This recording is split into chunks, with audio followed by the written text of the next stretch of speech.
pemirsa, kembali lagi bersama saya dari Kompas TV. Di sini saya akan berbincang, bercerita bersama tema kita tentang 100% Katolik dan 100% Indonesia. Nah, Romo, terima kasih banyak atas waktu yang telah diberikan kepada saya.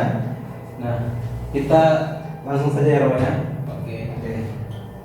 Saya itu ingin mewawancarai dan saya itu mempunyai pertanyaan selama ini, bahwa bagaimana kita harus menjadi 100% Katolik dan 100% Indonesia. Nah, menurut Romo bagaimana terkait menanggapi tantangan yang ada di Indonesia seperti pluralisme, dan karena kehidupan kita di Indonesia kan beragam suku dan agama. Nah, menurut Romo bagaimana? Menurut saya di tengah situasi yang sulit ini, di tengah situasi yang sangat complicated ya, bisa dikatakan, gereja Indonesia itu harus memahami dirinya sebagai gereja yang melakukan keziarahan bersama-sama dengan seluruh rakyat Indonesia di sini. Untuk apa? Untuk membangun bangsa ini. Kita harus menjadi garam dan terang dan di tengah masyarakat ini, seperti itu. Kemudian menjadi umat yang 100% Katolik, jadi 100% Indonesia. Kita tidak boleh berdiam diri. Kita tidak hanya di altar saja, kita tidak hanya di sakristi saja, misalkan seperti itu ya, kaum kita harus keluar dari sakristi seperti itu. Karena apa? Karena kita dipanggil untuk menyerukan kepada bangsa dan negara bahwa kita sebagai gereja adalah bagian darinya. Gereja itu tidak pernah terpisah dari dunia atau negara. Nah, sebaliknya kita dan negara itu adalah harus bergandengan tangan bersama-sama untuk mewujudkan kemajuan bangsa dan negara ini.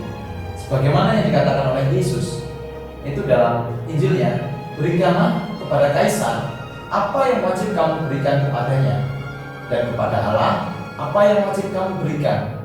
Nah, demikian pun kita sebagai warga negara Indonesia, sebagai orang Katolik, kita mempunyai hak, kita mempunyai kewajiban yang sama sebagai anggota gereja dan sebagai warga negara. Dalam artian apa? Kita sebagai orang Katolik, kita mempunyai hak dan kewajiban kepada gereja, dan juga sebagai negara Indonesia kita juga mempunyai hak yang sama dan juga kewajiban yang sama, seperti itu. Oke, terima kasih Romo. Berarti ya, yang saya tangkap itu, dari salah satu sisi kita sebagai orang Katolik, tetapi kita tidak menyampingkan apa yang menjadi urusan kewarganegaraan. Di salah satu sisi kita tetap menjadi warga masyarakat negara Indonesia seperti itu. Iya. Dan kita tidak menyampingkan salah satunya, tapi kita berjalan bersama. Nah, dari seperti apa yang mau katakan itu, saya tuh ingin tahu apa yang mendasari gereja untuk bersatu dengan negara. Kalau ditanya mengenai dasar-dasar, yang pertama itu kalau kita bisa melihat dalam moto Aggiornamento itu yang berbunyi, itu seruan bagi gereja untuk melihat kembali bentuk-bentuk, metode-metode, hakikat dan fungsi penghayatannya penghayatan imannya selama ini. Artinya apa? Artinya tuh gereja atau umat Allah itu dituntut ambil bagian dan berpartisipasi di dalam negara ini sebagai warga negara yang aktif untuk mencapai kesejahteraan bersama. Kemudian maka kita bisa menyimpulkan antara gereja dan negara itu harus menjadi kerjasama yang erat sehingga tujuan pelayanannya itu dapat tercapai dengan baik, seperti itu. Kemudian Pancasila juga merumuskan nilai-nilai dasar manusiawi sehingga kita bisa menyebutnya sebagai pandangan hidup yang didasari dan menjadi tujuan segala hukum dalam hidup bermasyarakat, berbangsa, dan bernegara. Nilai-nilai kemanusiaan yang luhur itu sangat banyak terkandung dalam Pancasila. Nah, di dalam Pancasila kan nilai-nilai itu nilai-nilai kemanusiaan dijunjung tinggi.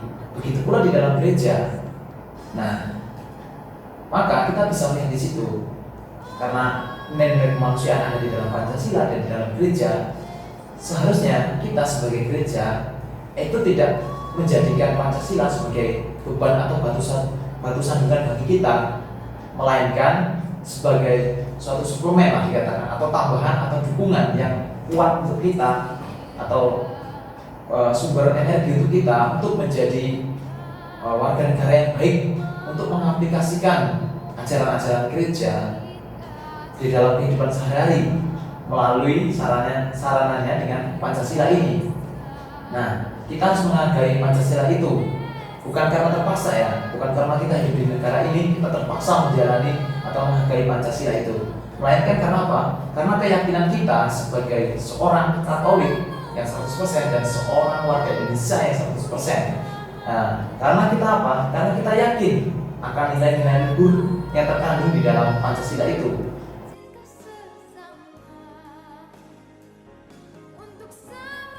Kita tadi mengatakan tentang apa sih Romo konkretnya seperti itu. Nah, mari kita lihat dalam Pancasila kita ya. Yang pertama itu keterlibatan aktif gereja kita kan dalam menghidupkan dasar negara Indonesia Pancasila dalam kehidupannya dengan terang iman Kristiani. Nah, orang Katolik itu harus meyakini bahwa wawasan Pancasila searah dengan wawasan Katolik seperti itu. Mengenai nilai ketuhanan itu dapat kita wujudkan dalam karya peribadatan kita, dalam katekistik. Kemudian nilai kemanusiaan itu melalui karya pelayanan kita atau dalam arti diakonia kita seperti itu. Kemudian yang ketiga itu mengenai nilai persatuan, itu dihidupkan melalui apa? Melalui karya persekutuan kita seperti itu, melalui kebersamaan kita bersama masyarakat sekitar, bagaimana kita bergotong royong, contohnya seperti itu. Kemudian keempat itu nilai hikmat dan kebijaksanaan dan musyawarah, yaitu untuk mufakat itu kita bisa lakukan dengan cara pewartaan kita, atau hikmat kita, bagaimana kita dalam menghidup, misalkan dalam bermusyawarah kita dalam pemilihan ketua stasi atau lingkungan seperti itu. Kemudian mengenai keadilan sosial itu oleh apa? Melalui karya kesaksian kita tentunya tentang bagaimana kita menghadapi ataupun bertindak terhadap orang lain seperti itu. Misalkan kita menjadi orang yang peduli dengan orang lain, kita tidak menjadi orang yang pilih-pilih dalam memberi bantuan. Ketika gereja misalkan hadir di dalam masyarakat, gereja juga harus memberikan itu kepada orang-orang yang berbeda dengan kita, seperti dengan dalam arti agama kita yang berbeda, kita juga harus peduli dengan mereka. Untuk itu, mengenai bagaimana Pancasila tadi diamalkan dalam kehidupan sehari-hari, bahwa kita tuh diundang orang Katolik dengan pelayanan kita, dengan tindakan-tindakan kita bagi negara ini dan juga bagi sesama kita. Sekian. Oke, Romo, terima kasih banyak. Dan menarik apa yang dikatakan Romo memang, karena dengan Pancasila dan kehidupan beragama itu ternyata keduanya itu dalam ajaran kita itu tidak ada yang bertentangan, tapi saling memperkaya. Dan yang menarik itu adalah bahwa kita sebagai gereja itu tidak hanya berdiam diri, tetapi mau terus bergerak aktif untuk sama-sama berjuang dalam menghidupkan nilai-nilai itu, di mana kita sebagai orang Katolik dan juga sebagai warga negara kita berlindung pada Pancasila yang sama gitu. Nah, maka panggilan kita adalah untuk menjadi jalan dan terang dunia di tengah situasi kemajemukan secara khusus yang ada di Indonesia. Oleh karena itu Romo, terima kasih banyak atas Sama-sama waktu dan kesempatan yang telah disediakan oleh saya hasil diskusi, sharing dan ngobrol bersama Romo Hendrik. Dan semoga apa yang menjadi pembahasan kami juga berguna bagi orang juga ya. Amin. Nah, oke, sampai di sini dulu. Kita akan bertemu lagi di kali kesempatan. Terima kasih banyak Romo. Terima kasih.